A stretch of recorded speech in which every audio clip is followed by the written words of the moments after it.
For 13-year-old John Chester, this is more than a spirited game of basketball with siblings. It's a sign of victory for the Memphis youngster who's battled severe seizures since he was 4 months old. We've all seen a baby that's startled, the startle reflex, where their arms kind of go up and their head goes back. And he would do that, but he would do it repeatedly. At Le Bonheur Children's Medical Center in Memphis, John's seizures were diagnosed as infantile spasms. Doctors began EEG monitoring of the infant, while his parents began learning more about their son's condition.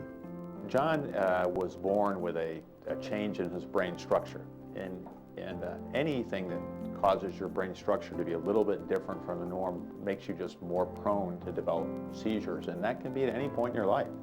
As tests continued on their baby, Jeannie and Eddie Chester braced themselves for bad news. It was heartbreaking because, you know, we thought for 4 months that we had a perfect baby boy, and then to find out that the prognosis at first was not good. But doctors at Le Bonheur weren't about to give up.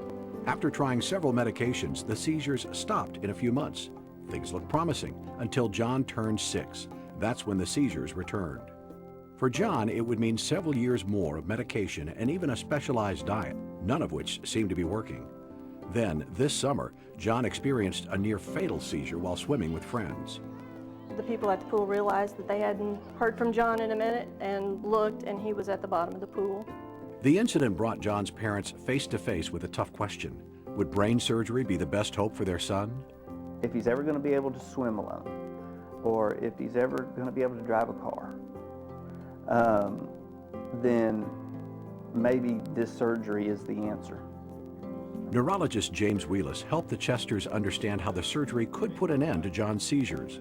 So what they're doing is they're moving part of his brain kind of in the middle here on one side, and then they're undercutting the front and the back of his brain so that there's some brain left in place, but it's not connected to the rest of his brain, so it can't cause him to have seizures anymore.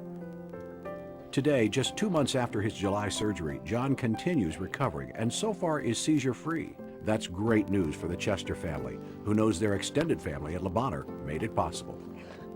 It made me realize just what a jewel that Memphis has.